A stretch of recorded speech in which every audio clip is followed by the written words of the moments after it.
Parshat Bereishis begins with the entire universe being in disarray, desolation, tohu vavohu, chaos, and God says, let there be light. And in the next 6 days, the entire world was created. And of course, on the 7th day, God rested, not because God needs to rest, but so that for the rest of time, we can work for 6 days and then rest on the 7th and have the holiest day of the year every single week, Shabbat. How was the entire world created in 6 days? In fact, we have evidence suggesting it took billions of years to create the world. Never fear, Lawrence Kellman offers an incredible explanation. Did you know that if you snapped your fingers and suddenly we're on a distant galaxy, it is a scientific fact that we now know that in different galaxies, different worlds, different planets, time runs at a different speed than it does on Earth, which means if you are at a galaxy 20 billion light years away for 5 seconds and then you're back here on Earth, let's say you could snap your finger and do that. Okay, we haven't really mastered that yet. But if that was possible, time would have drastically changed. It could now be 20 billion years later. So God, who is everywhere in the entire universe, for him, one day can actually be 1 billion years here on Earth. Just wanted to get out of the way so people are skeptics already. The first sentence that happens in the Parsha, they're like, oh, you see, there's discrepancy. There's no discrepancies. Just trust me for the rest of the book, okay?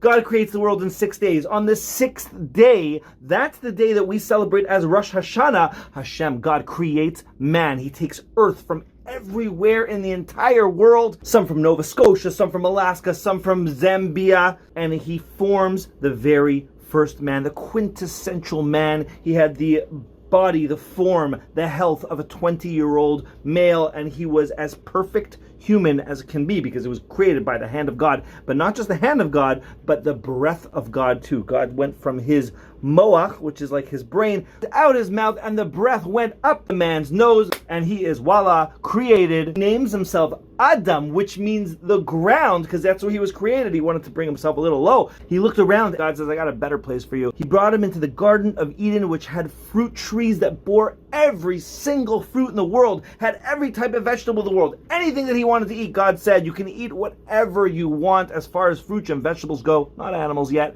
Gotta be a vegan. But whatever you want to eat, except for that one tree over there. That's the tree of knowledge. You cannot eat from it. You can even eat from the tree of life. Eat all you want. You'll never die. It's amazing, right? I create the best stuff. But this tree of knowledge of good and evil, I don't want you to have. I want you to just be innocent. So don't eat from that.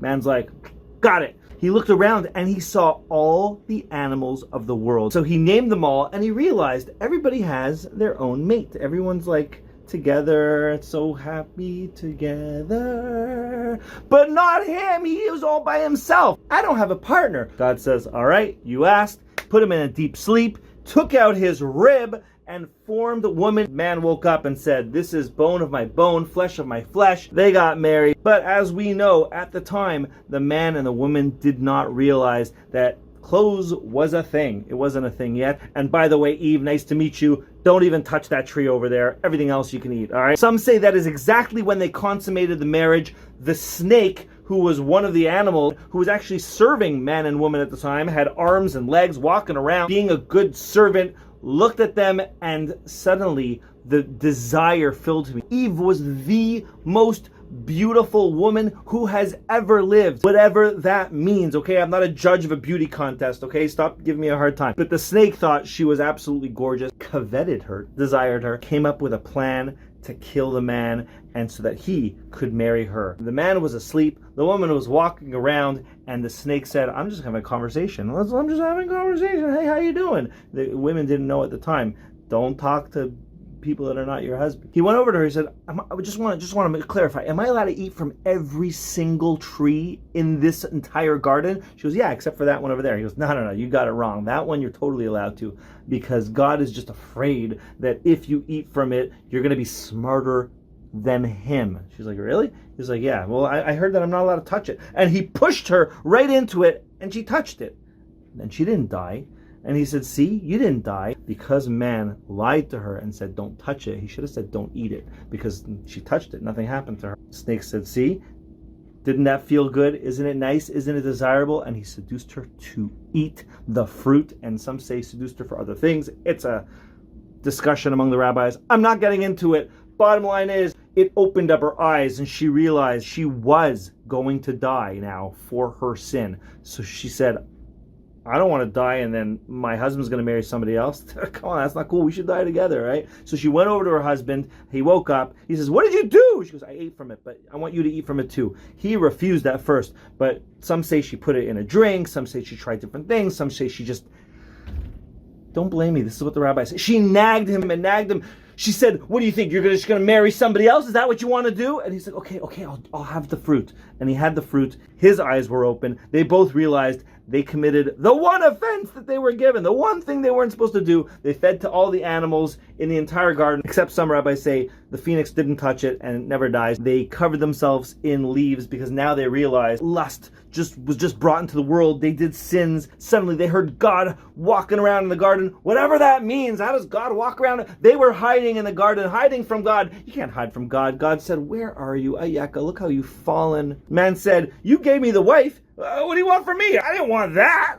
God said, you don't appreciate anything. She was going to be the best for you. And he said to her, what did you do? And she said, well, the snake, he's the one that convinced me. And the snake said, God said, before you even get to speak snake, I'm cutting off your arms, I'm cutting off your legs, and you're going to eat dust for the rest of your life. And you're going to have fights with man. They're going to step on your head. Woman, you're going to have childbirth pains and child rearing pains now. And man, the world is now going to be cursed. Whatever you plant is going to come up thorns and thistles. You're not going to have all the fruit and all that you want. In fact, get out of the garden. He kicked them out of the garden. He put angels with fire all around it to make sure that they can't get back into the garden. They're living outside the garden. They can't get in. So they said, all right, kids, they now have two sons, Cain and Abel. We know that story. Cain and Hevel. Cain decided, we own the entire world. I will take the land. And Abel said, I don't want the land. The land was just cursed. I'm going to work with the things that are movable, like sheep and things like that. And Cain is like, sheep? What are they going to give you? You can't eat the meat. So what are you going to do? Have the wool so you can have nice, pretty clothes?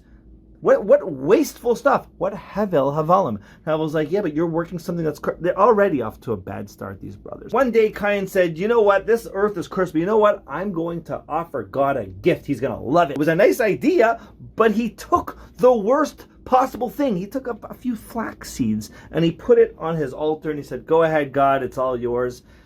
And nothing happened. Havel said, that's a great idea. I'm also going to give something to God. An entire sheep. He said, here you go. I work with this sheep. It's yours, God. God is like, I like that. A fire came down, consumed the sheep whole. He said, that was it. Cain was so depressed. He was like, hey, this was my idea in the first place. God actually came over and spoke to Cain and said, Cain, I realize you're not so happy about it. However, do better, right? Take all the badness and just remove it from yourself. Cain is like, take all the badness and remove it. I know what he means. I'm going to kill my brother. And that's what he did. He killed his brother Hevel. Didn't know how to do it at first. He's like, where does the life come out of? But in the end, blood all over the place, all over the trees, all over the ground. And God was like, oh, here we go again. So God was going for a walk, and Cain was like, oh, I'm in trouble. Adam actually was like, let me know how it goes. And God said, where is your brother, Cain? He goes, well, you're asking me, my brother? I don't know. It could be anywhere. You know how many people are in the world. I think there was only them. What am I my brother's keeper? God said, I'm not dumb. I created everything and I'm watching everything, and now your brother's blood is crying out to me, and all the children that he could have had is crying out to me. You will be cursed, and now you are to die. There he goes, oh, come on, please. You bear the entire universe. Can you bear my sin? And God said, I'll tell you what. I'll give you a break. You see, the judge is giving leniency. I'll put a horn on your head as a warning to the animals that they shouldn't kill you even though you're a murderer. I'll keep you alive for 7 generations. In the 7th generation, one of your great-great-great-grandkids, he'll kill you. Okay. And he walked off thinking, hey, I got away with this. And Adam, his father, was like, so how did you do? He goes, I repented and God accepted it. And Adam's like, oh man, I should have repented. When God came over to me and he asked me what I did, all I did was eat a fruit. I should have said, I'm so sorry. I didn't realize how powerful doing teshuvah was. And he immediately sang the song Tov Lehodot LaHashem. He composed it and it was all his. And he immediately said, you know what I'm going to do? I'm going to stay away from my wife. That's it. I'm no longer going to be with her. I'm no longer having lust for her. I'm never going to be intimate with her ever again. That's it. And for the next over 100 years, nothing happened until 7 generations later. The world is filled with people Cain has a great-great-great-great-great-grandson named Lamech. He came up with the idea, I'm going to marry not just one wife, I will have two wives. I'll have one to have children with, one to have fun with. That way, I'll have fun with her, and then all my focus, all my energies of being holy and proper will go into the one that I'm having children with, and then the children will be holy. This is brilliant. In the end, it didn't work out. They all had children because he couldn't keep himself focused like that. And it just marry one person, okay? Polygamy is not the answer. And one of his children was a really good hunter, and so was he. And he was blind, and his son would say, shoot that way. And go, boom, and he would shoot that way the arrow, and his son would say, bullseye, you got him. But one time he said, bullseye, you got him. He goes, yeah, all right. Is it a good animal? I don't know why they were killing animals. They couldn't eat it. He goes, oh man, it looked like a human. It just has a horn on his head. He goes, oh no. That's your great-great-grandfather Cain. And he got so upset, he clapped his hands together and he killed his own son. As soon as Lamech's wives heard what he did, they said, we are not going to be with you at all. We want nothing to do with you. You're a murderer. He goes, hey, that's not fair. And they said, plus we heard from the grapevine that God is about to destroy this world in a flood. See the next Parsha. And so what's the point of having more children anyways? Because the flood's just going to destroy everybody. Lamech says, Lamech up, this is crazy. This is unfair. You're being not good to your husband, which is me. I am the man. Okay, you know what? I'm bringing you to Adam. I'm telling on you. And they brought them to their great-great-great-great-great-great-great-great-great-grandfather Adam, who just lost another one of his children. And he said, Adam, my wives will not be with me. They said, yeah, there's going to be a flood. He says, listen. You do what you have to do, and God will do what he has to do, okay? You're not supposed to play God. They go, 1 second.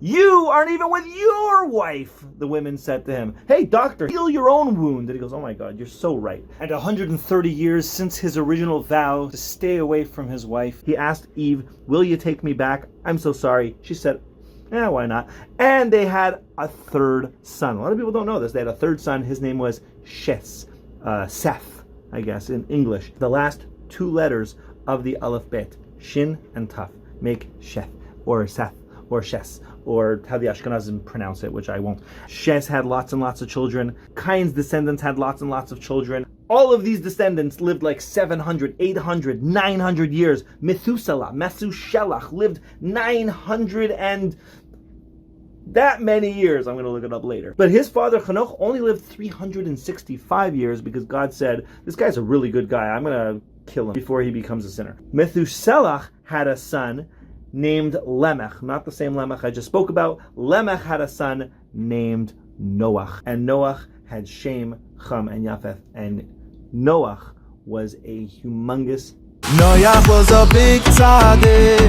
Noach was a good guy. Unfortunately, the world around him, they were not good. Seth's children, Cain's children, all their descendants, they would rape, they would pillage, they would steal, they would murder, they were corrupt. The angels from heaven said, look how bad these humans that you created are, God. Why do you even... He goes, you know what? I'm sending you to earth. We'll see what kind of great people you'll be. Boom, he sent them to earth. And they were giants, they were massive, and they were filled with lust. And they started getting with the human women. It was a disaster. God looked down and said, you know what? I'm going to have to destroy this world, and I'm just going to let one person remain, and I'm going to have to start from scratch. He looked down and he says, Noach, you're a good guy. And next week, the Parsha will be about you. Noach was a big tzaddik. From his Kepler till his Visala. Noach was a big tzaddik. Every it's a big tzaddik. Every it's a big tzaddik. From his Kepler till his Visala. Every it's a big tzaddik. Every it's a big tzaddik.